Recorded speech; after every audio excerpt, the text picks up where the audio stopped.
Dios les bendiga, amados hermanos. La gracia, la fortaleza y la bendición del Altísimo repose sobre cada uno de vosotros.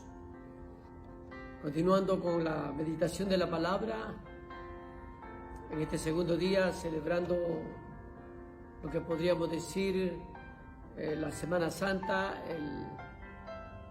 la semana final del ministerio del Señor en la tierra como siervo. Que hiciéramos continuar lo que ayer empezamos. Ayer habíamos estado platicando respecto al arresto del Señor, que había preparado la Pascua, estaba con sus discípulos. Judas sale de la escena y él queda con los 12, y después él sale al huerto a orar. Me gustaría empezar allí, en el capítulo 22 del libro de Lucas.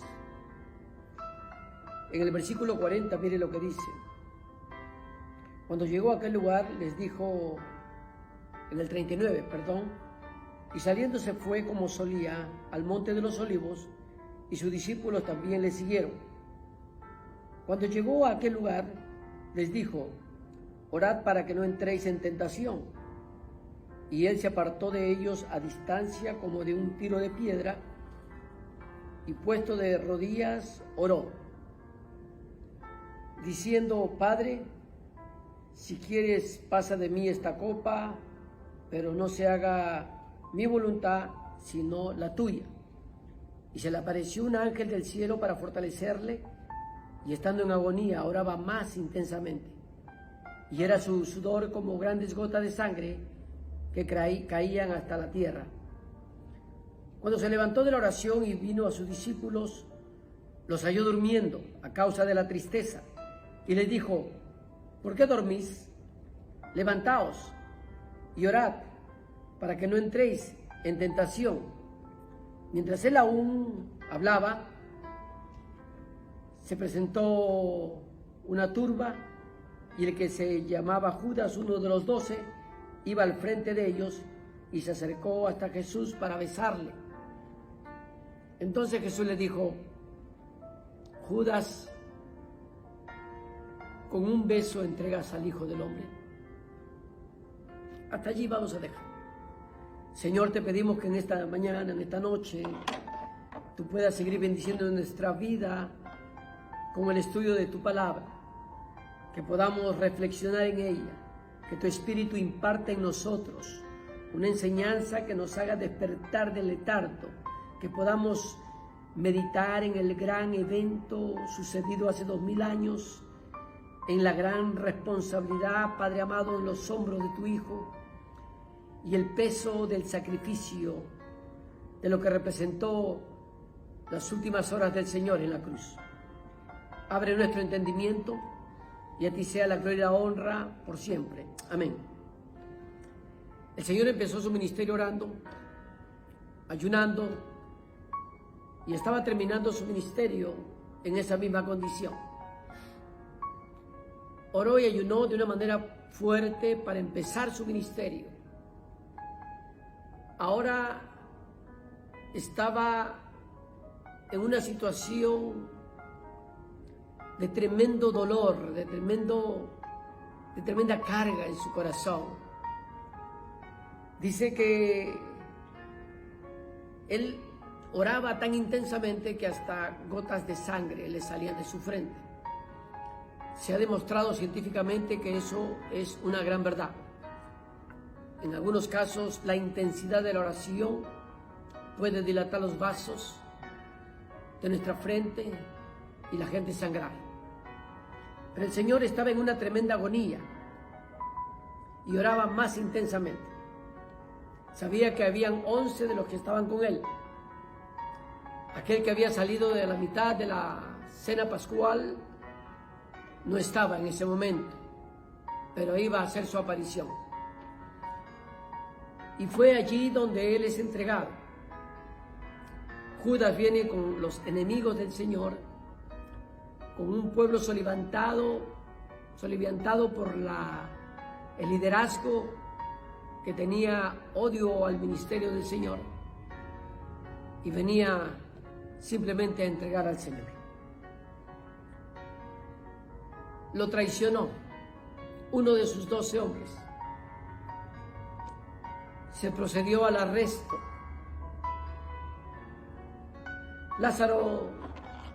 Jesús es llevado a Anás y Caifás, y ahí viene la primera negación de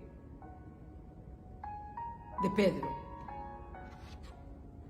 Pedro, el hombre que Dios había depositado su confianza, le entregó las llaves de los cielos, la autoridad apostólica de lo que atase en la tierra será atado en el cielo, y lo que está desatado en la tierra está desatado en el cielo. Este hombre, al ver la situación que estaba pasando su maestro, lo niega. El Señor ya lo había profetizado. El Señor no estaba enojado con él. Era parte del proceso del desarrollo de su ministerio del Señor. Lo niega. Se presenta luego ante Caifás, el Señor. Jesús se presenta al Sanedrín, al concilio, y viene una segunda y tercera negación de Pedro. Todos sabemos la historia. Hay una sesión formal en el Sanedrín. Se determina la muerte del Señor. Judas se suicida antes que el Señor entregue su vida en la cruz. Jesús se presenta ante Pilato. Jesús es enviado a Herodes. Los judíos piden a Barrabás, se les entrega a Barrabás y crucifican, y el Señor es condenado, escarnecido, azotado. Pilato procura en su momento soltarlo.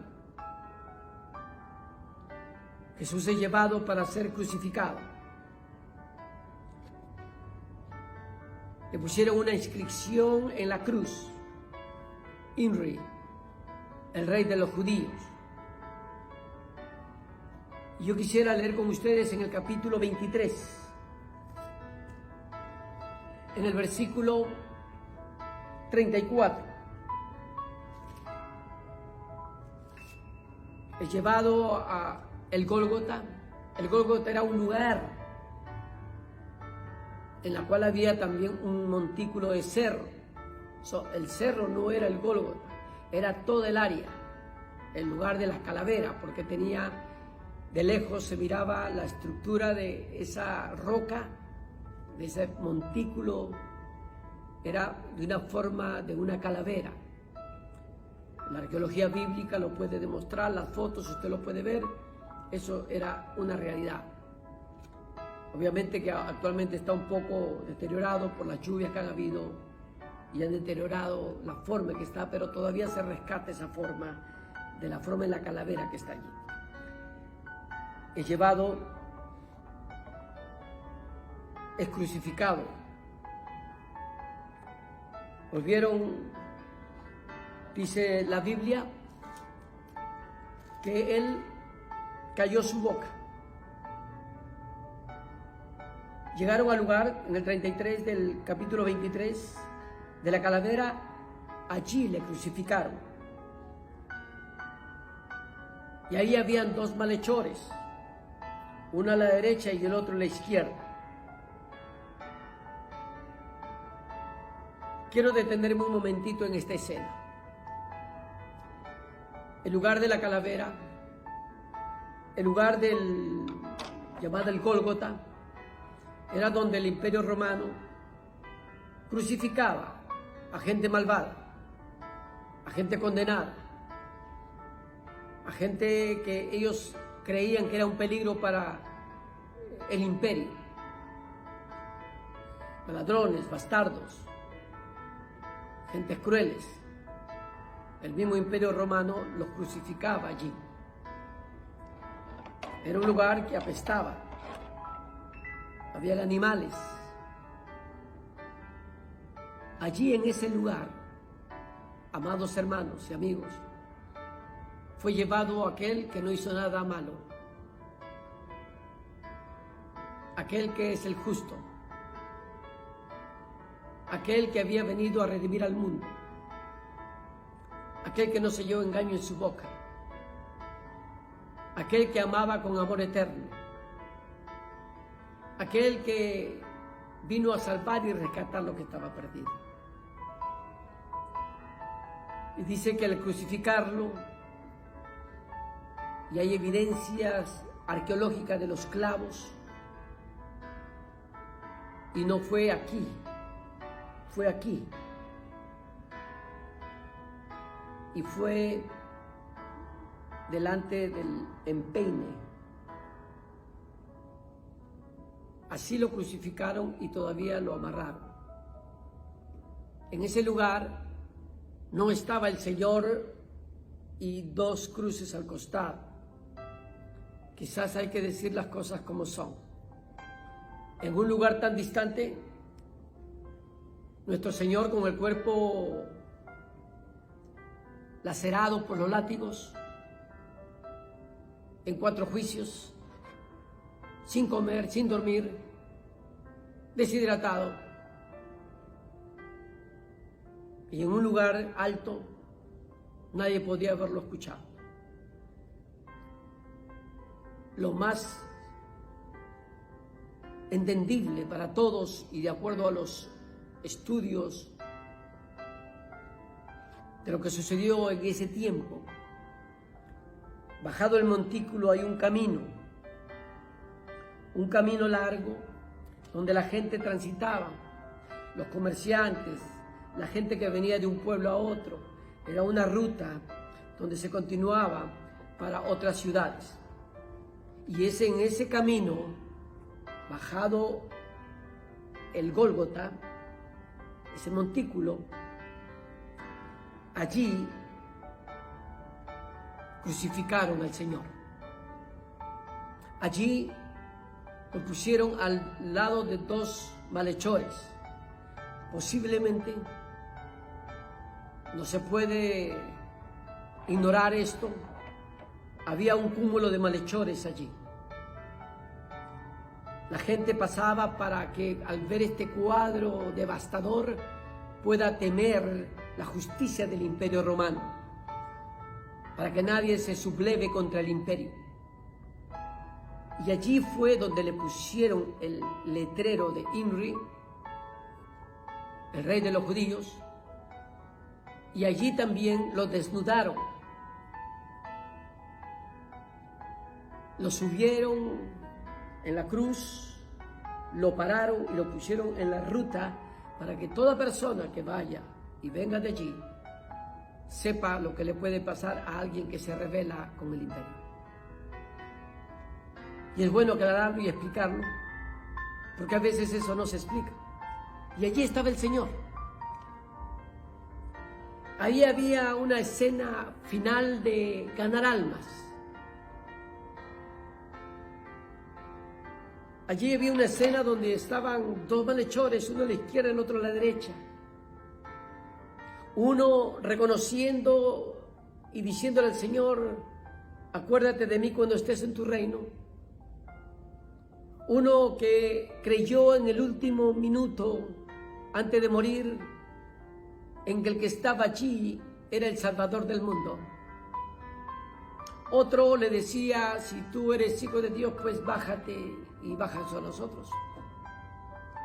Uno estaba pensando en la eternidad con él. El otro estaba pensando simplemente en salir de ese problema. Uno le creyó y el otro lo negó. Uno puso su esperanza en él, el otro puso su negación. Los 2 malhechores. Uno se salvó, el otro se perdió. Uno iba a ver el rostro del Señor en el paraíso y un día va a sentarse en la mesa con su Señor. El otro iba a ser condenado por toda la eternidad. En la misma distancia de la salvación. Así está el mundo. En la misma distancia de la salvación, unos aceptan y otros lo niegan. pero la oportunidad es dada para todos. Y allí es donde el Señor expresa estas palabras en su agonía. Recordemos, corona, espina en su frente. Había sido golpeado en su rostro de una manera cruel.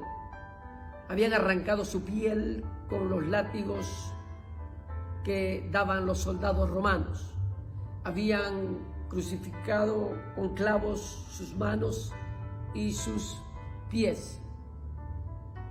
En ese cuadro, su esternón estaba debilitado, deshidratado, sin comer. Allí estaba la vida de aquel que es el autor de la vida. Y allí es donde él expresa en la cruz estas 7 últimas palabras en su ministerio como siervo.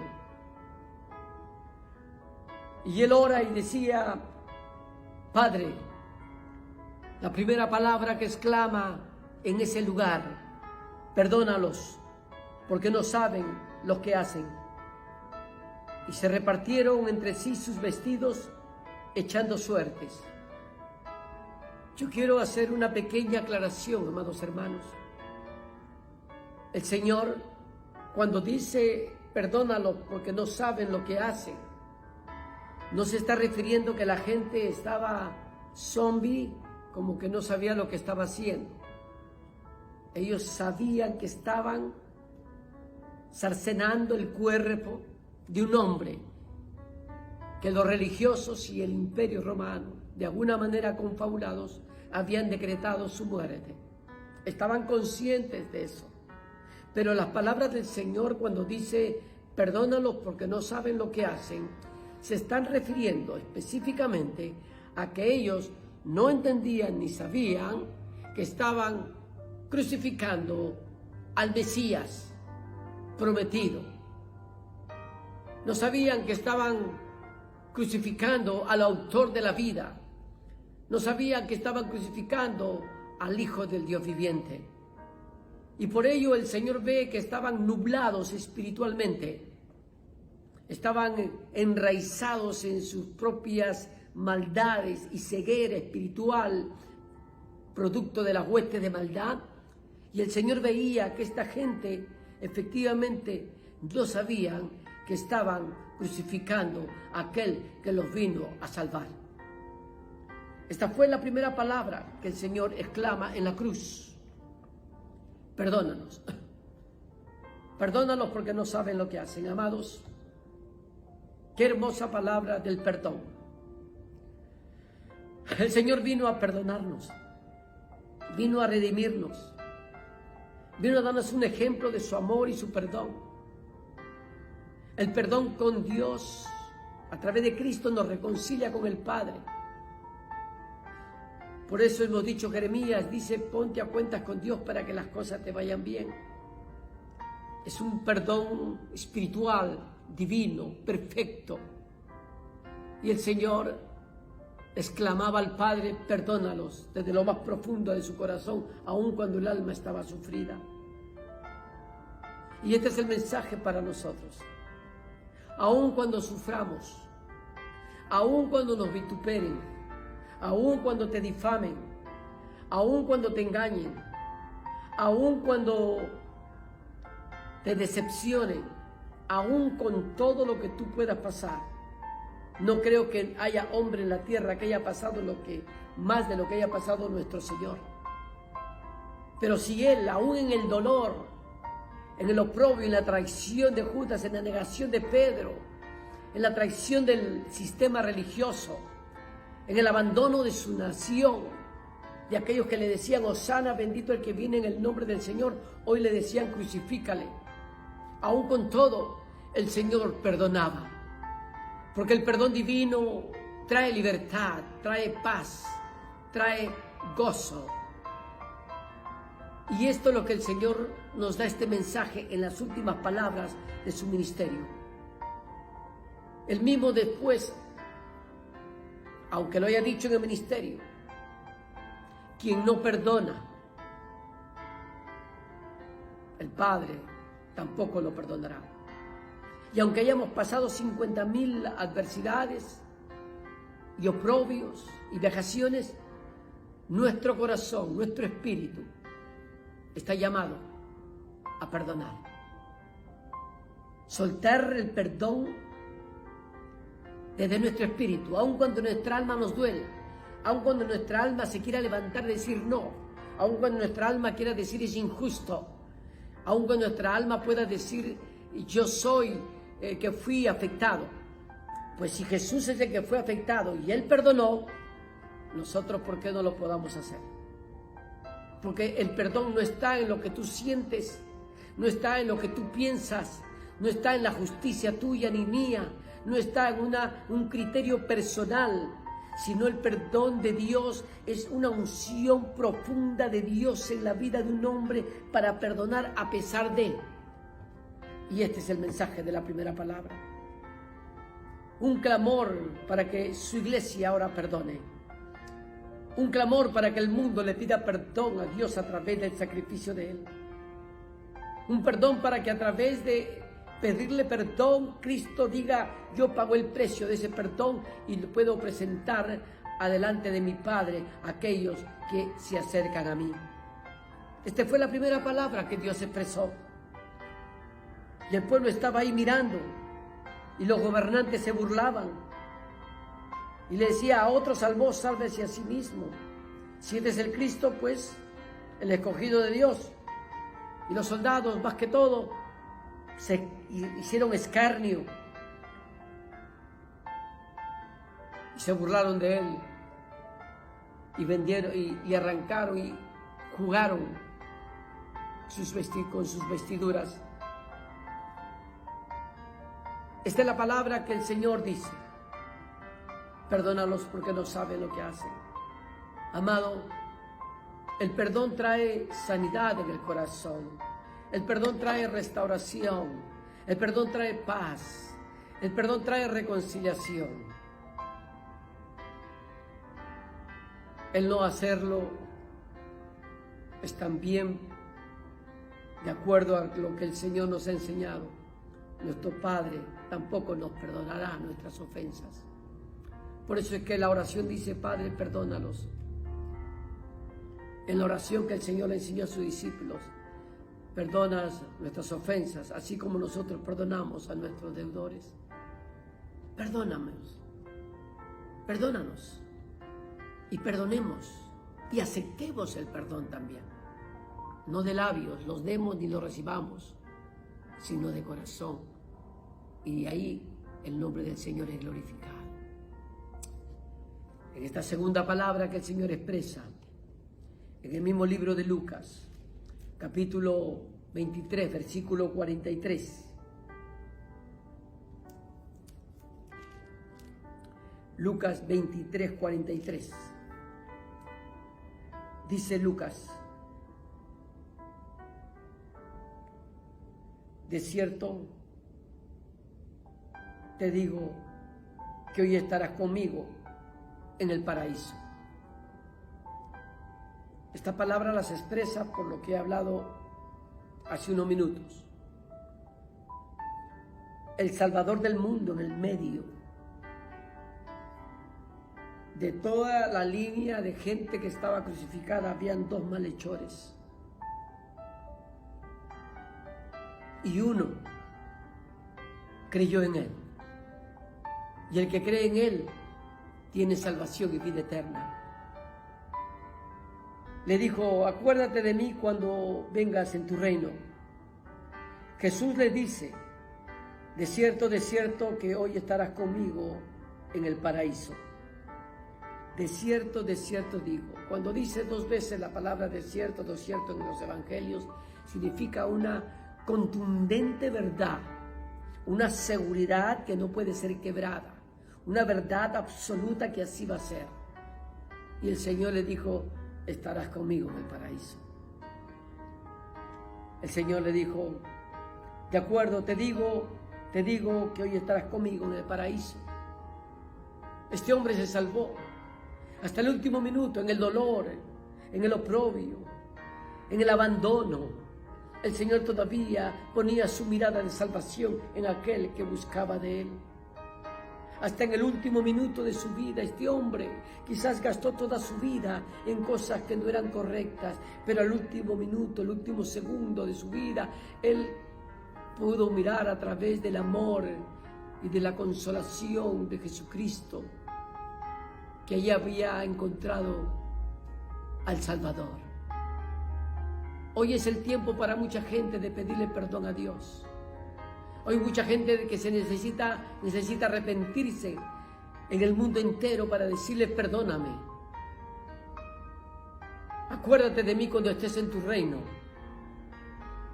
Y si hay un corazón sencillo, humilde, de reconocer que somos pecadores y que hemos de alguna manera faltado a la misericordia de Dios, el Señor está presto a salvarlo. El Señor no detiene ese deseo ardiente para lo cual vino a la tierra a salvar y a rescatar lo que estaba perdido. Este hombre fue el último en su vida y al pie de la cruz, salvando a alguien que creyó en él. La salvación, dice la Biblia, viene de los judíos. Jesús era judío. Él era la esperanza para Israel. Y a través de su muerte, no tan solo para el pueblo de Israel, sino todo aquel para quien crea en él. Las palabras de salvación de Jesús. Hoy estarás conmigo en el paraíso. Uno se salvó, el otro se condenó. Uno quería lo terrenal, lo temporal. Quería vivir su propia vida bajando de esa cruz. Y terminó sus días sin Cristo, sin Dios y sin esperanza. El otro, reconociendo la vida malsana que había llevado, creyó en la vida eterna, en lo divino, en el amor de Dios, en el Salvador. Puso su fe y su mirada en Él. Y los dos en la misma distancia del Salvador. Qué lindo mensaje para seguir pregonándole al mundo que Cristo está allí, no alejado de nadie, está cerca para decirle, acuérdate de mí cuando estés en tu reino. Pero antes que ello, cuando dice estas palabras, él se había arrepentido y él reconoció que el que estaba allí no merecía estar en esa cruz, sino ellos bien no merecían estar. Ellos mismos lo dicen. La tercera palabra, que está en Juan, capítulo 19, versículo 23, 26 y 27. Mire lo que dice. Cuando Jesús vio a su madre y al discípulo a quien él amaba, que estaba presente, dijo a su madre, mujer, he ahí a tu hijo. Después dijo al discípulo, he ahí a tu madre. Y desde aquella hora el discípulo la recibió en su casa. La tercera palabra que el Señor expresa en el Calvario es una palabra de responsabilidad, de deber. Aún ahí, él estando en esa cruz, se preocupó por su madre. Aún en las dificultades que tenía, se preocupó por la mujer que había sido usada para que él venga a esta tierra, al que lo cuidó de niño, al que lo amamantó, al que le dio de comer, al que lo llevaba a la sinagoga con José, al que aprendió la palabra, la Chorá, el que creció en espíritu y en verdad, en estatura y en espíritu, María. Y él, con el dolor de su corazón, se preocupa por la familia. Es una responsabilidad de Dios que nosotros nos preocupemos por la familia, que nos preocupemos porque hay una responsabilidad y un deber que tenemos que cumplir. Los hijos debemos preocuparnos por los padres, así como los padres han sacrificado su vida por los hijos. Y él le encarga a Juan, el discípulo que él amaba, lo dice Juan, No es que no amaba a los demás, sino que era el más joven que recostaba su cabeza al Señor. Y le dice a María, madre, he ahí a tu hijo. Juan me va a ayudar en esta asignación de cuidarte, viejita. Él, que me conoce, va a tener cuidado de ti. Qué hermoso es que los hijos cristianos se preocupen de sus padres, que los honren con oración, visitándolos, orando por ellos, bendiciéndolos, dejando quizás los errores de los padres, sino preocupándose por las circunstancias que ellos están atravesando. Qué triste es ver que los hijos crecen y se van del hogar y abandonan a sus padres. Nunca los llaman, nunca se acuerdan de ellos, nunca le envían ni siquiera un saludo, menos una ofrenda. Porque si el saludo no cuesta nada y no se lo envían, menos lo que cuesta, que es aunque sea un centavo. Los padres no quieren riqueza, quieren el amor de sus hijos. Quiero que sus hijos se acuerden de ellos, que los bendiga, porque cuando estaban jóvenes tenían las fuerzas para poder socorrer a ese niño cuando lo necesitaba. Ahora son los hijos los que tienen la fuerza para socorrer a sus padres cuando lo necesiten. Un beso en su frente, una carta, una llamada, un decirle Dios te bendiga, un decirle perdóname papá, mamá, un decirle estoy pensando en ustedes. Lleva la responsabilidad sobre tus hombros, así como Dios se la dejó a Juan y le dice a María, ahí a tu hijo. Y Juan, el amado, toma la responsabilidad y el Señor le dice, he ahí a tu madre, diciéndole, te encargo a mi mamá, te encargo a mi mamá porque está sufriendo, porque después que ya termine todo este proceso, ella te va a necesitar, Juan. ¿Cuántos padres necesitan a sus hijos? ¿Cuántos padres necesitan que nos acordemos de ellos? Quizás algunos de ustedes dirán, ha sido muy injusto mi padre o mi madre. Me abandonaron, me crió la abuela, la tía, el vecino. Viví en la calle. Hubo preferencias entre hermanos. Prefirió a tal o cual. Pero si tú eres un hijo de Dios, que tienes el perdón de Dios y el amor de Dios, esta palabra debe calar en lo más profundo de tu espíritu. Perdona a tus padres también. Perdónalos. Quizás no conocían de la palabra, no conocían del Señor. Quizás cometieron el mismo error de Abraham, teniendo preferencia por Isaac, y el mismo error de Isaac, teniendo preferencia por Jacob, y el mismo error de Jacob, teniendo preferencia por José. No son perfectos, menos si no conocen de la palabra. Pero hoy te corresponde a ti, porque ahora tú tienes el amor de Dios. Entonces, si tienes el amor de Dios, tienes el perdón de Dios y conoces de lo maravilloso que es Cristo, de su evangelio, eres doblemente culpable y responsable de no dar lo que tú tienes ahora. Lo que tú no recibiste, ahora tú lo puedes dar. Porque al fin y al cabo hay un versículo que dice, honra a tu padre y a tu madre, porque es el primer mandamiento con promesa que nos da Dios. Honrarlos es orar, es perdonarlos, es socorrerlos, es ayudarlos, es conversar con ellos, darle un beso, un abrazo, decirle cara a cara, te quiero, te amo en el amor de Cristo, mamá, papá. Y sea el Espíritu redarguyendo en todo caso a los padres. Y los padres también podrán decirle, hijo, ahora conozco del Señor, perdóname también. Esa es la responsabilidad, el deber, la responsabilidad de la familia. Dios quiere que las familias vivan perdonadas, padres e hijos. Qué hermosa palabra la del Señor,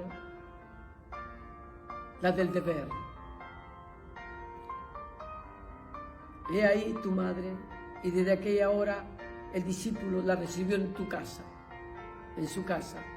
Hermanos, ¿has recibido a tu mamá en tu casa? En la casa de tu corazón primeramente, y después en tu casa donde tú vives. Ahora serás tú el que quizás la vas a atender, a tu mamita. Es tú el que le va a servir en la mesa. Eres tú el que le vas a traer una flor, quizás, o le vas a dar un abrazo. Eres tú la que le vas a ayudar ahora, quizás a ponerse su calzado.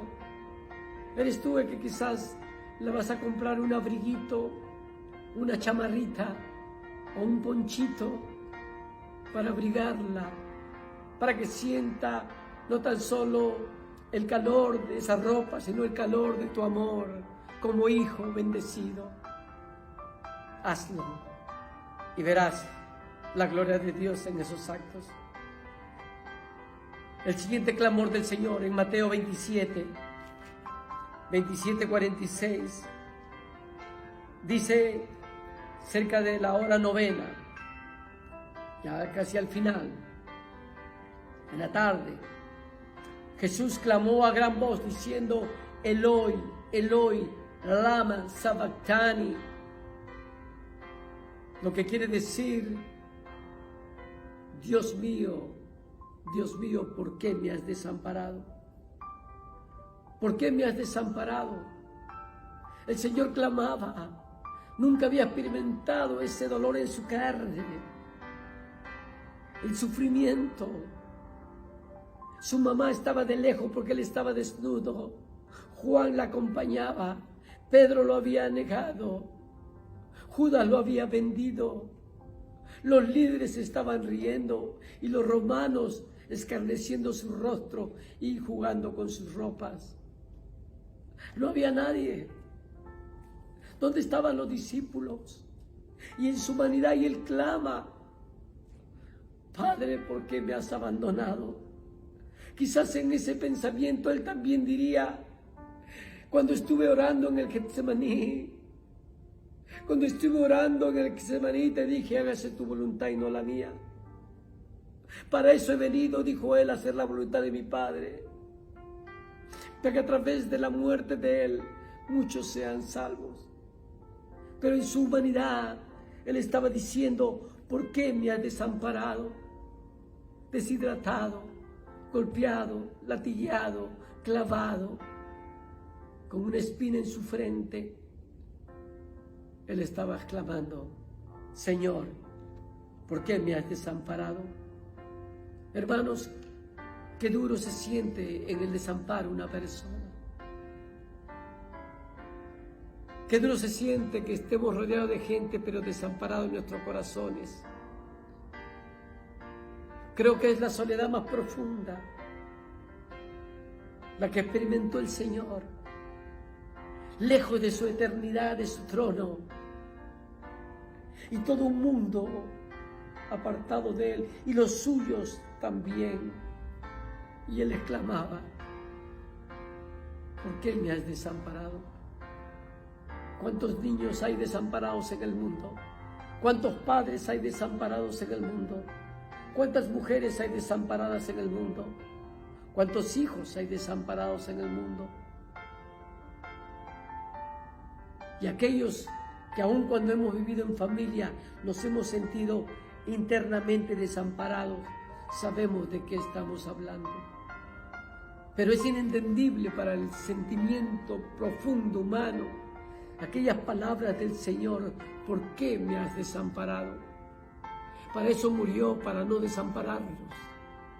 Él llevó el desamparo de todo el mundo para que tengamos su compañía, para que cuando nos sintamos así podamos decirle: tú eres mi compañía, tú eres mi Señor, tú eres mi Salvador, tú eres mi compañía eterna, tú eres mi fortaleza, tú eres el que levantas mi cabeza.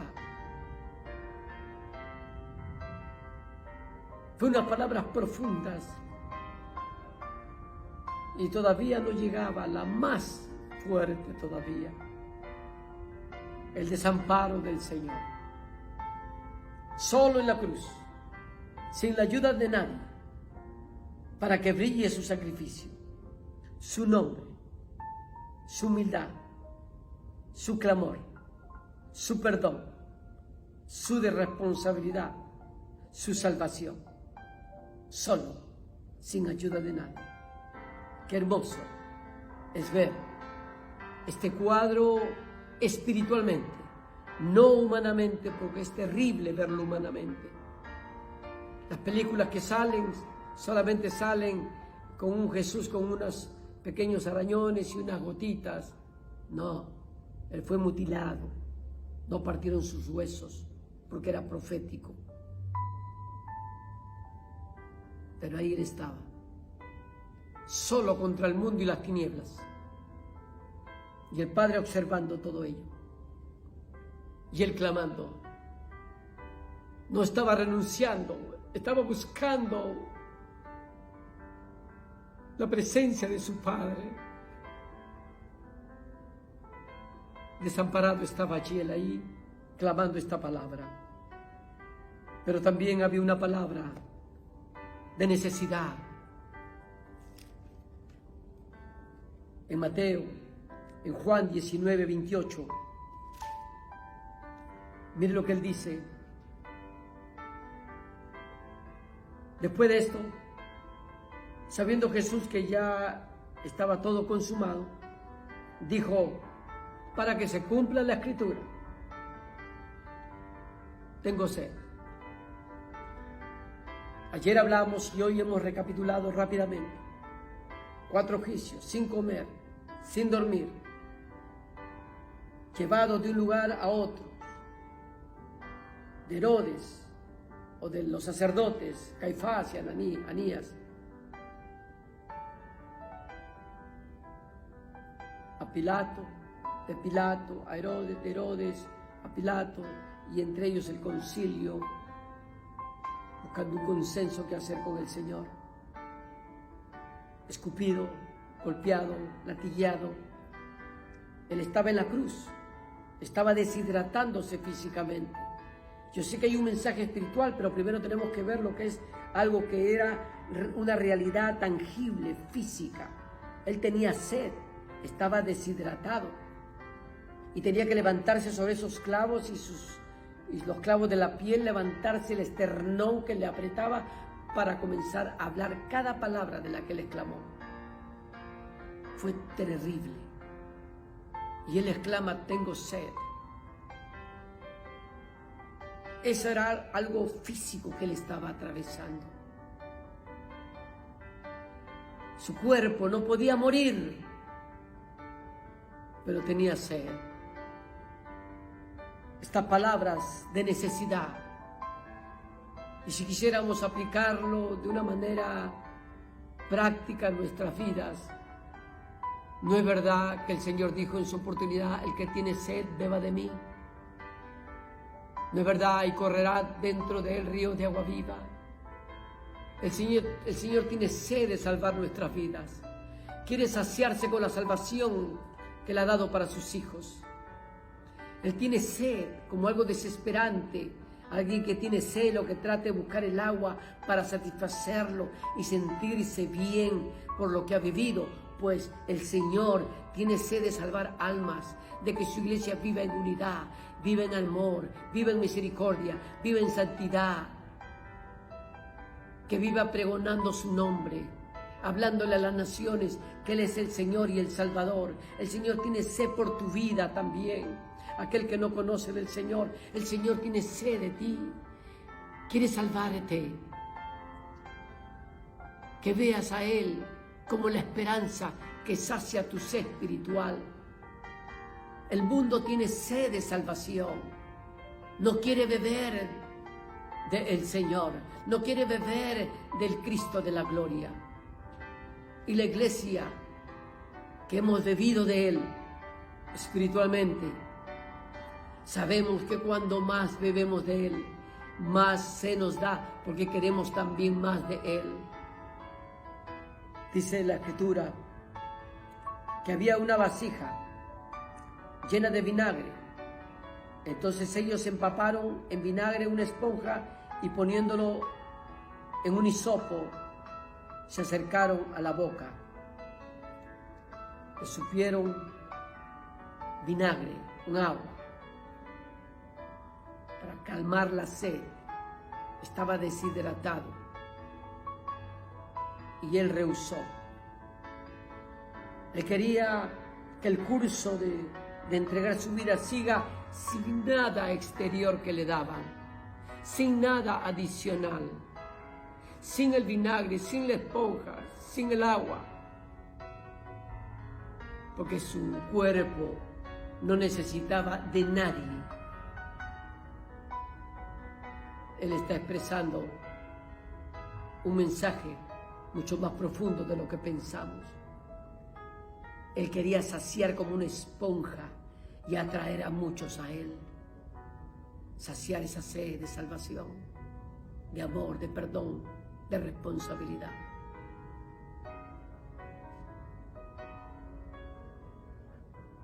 Las últimas dos palabras del Señor, de alguna manera, están muy cercanas. En Juan 19:30, Jesús dijo, dice acá cuando hubo tomado, pero a él le acercaron el vinagre y él lo rechazó. Consumado es. Y habiendo inclinado la cabeza, entregó el Espíritu. En Lucas 23:46 dice de esta manera: Jesús clamando a grande voz, el último grito de fuerza, la última fuerza que le quedaba en su vida en la cruz, toma fuerza final y dice: Padre, la misma palabra con que empezó sus últimos 7 palabras. Padre, perdónanos porque no saben lo que hacen. Ahora está diciendo: Padre, en tus manos encomiendo mi espíritu. Consumado es el acto sacrificial del Cordero inmolado, que es Cristo, perfecto, sin mancha, sin arruga ni contaminación. Era el Cordero que Juan el Bautista decía: he ahí el Cordero de Dios que quita el pecado del mundo. Jesús está diciendo: he acabado el trabajo sacrificial con mi vida. Con mi vida. Él dice: consumado es. Él sabía que ya estaba al final, en los últimos segundos, y él lo da por asentado, porque él ya tenía la convicción plena que solamente lo que le faltaba era entregar el Espíritu. Pero dice: consumado es, he terminado mi obra, lo que empecé en Mateo 4:4, cuando empecé mi ministerio, cuando vine de María, cuando vine en un establo, cuando nací allí, el rico, el rey naciendo de una manera humilde. Ahora, terminando el ministerio terrenal como siervo, como cordero inmolado, de la manera más dolorosa, trajo gozo a María cuando nació. Ahora trae dolor a María al ver a su hijo así. Pero ella sabía que él era el Hijo de Dios, que había sido prestadito, que había sido usada como un vientre para que venga el Hijo del Dios viviente. Ahora él dice: he terminado. Yo lo doy ya por aceptado. He terminado mi ministerio terrenal. He hecho milagros, prodigios, multipliqué panes, dominé la naturaleza, di órdenes a la naturaleza, liberé al cautivo, reprendí a las tinieblas, huían de mi presencia, la unción de mi Padre estaba sobre mí y he hecho todo lo que el Padre me ha dicho que haga. He abierto las puertas ahora de salvación para todo aquel que crea en mí. Consumado es, terminado. Y Lucas dice en la última palabra que después de haber cumplido, cuando él dice consumado, es decir, he concluido el trabajo que he empezado. Lo único que me queda, porque él dijo: nadie me quita la vida, yo la doy. Por lo tanto, terminaba la 7ª palabra, que decía el clamor de la expiación o de la expiración. En tus manos encomiendo mi espíritu. Y habiendo dicho esto, expiró. 7 palabras. Él entregó su vida. En tus manos encomiendo mi espíritu. Tú me trajiste a este mundo. Hoy yo regreso a ti. En tus manos encomiendo mi espíritu. Y dice la Biblia que Él expiró. Estas fueron las 7 últimas palabras de nuestro eterno Señor y Salvador. De perdón, de salvación, de deber, de desamparo, de necesidad, de cumplimiento y de expiración. Estas 7 palabras, hermanos, deben ser de reflexión para la iglesia. Y debe ser la forma en que la iglesia puede predicar al mundo de un Cristo que dio su vida por nosotros para salvar a la humanidad. Cristo es el camino, la verdad y la vida. Cristo es la esperanza. Nadie viene al Padre si no es a través de Él. Y hay un solo intercesor entre Dios y los hombres, Jesucristo. Así que meditemos en esto. Hasta aquí fueron la labor de la cruz, en las últimas 7 palabras. Falta la resurrección. El día domingo a las 6 de la mañana. Los esperamos. 6 de la mañana estaremos celebrando. Usted va a hacer el precio de levantarse, va a hacer el esfuerzo para celebrar fiesta al Señor. Quizá podamos tener acá música, alabanza, de glorificación, pero usted en su casa se va a gozar con nosotros, va a aplaudir y darle la victoria que Cristo ha resucitado. Nos vemos a las 6 de la mañana el día domingo. Dios me lo bendiga y la paz de Dios que sobrepasa todo entendimiento guarde nuestros pensamientos y nuestros corazones en Cristo Jesús. Shalom con ustedes. Amén.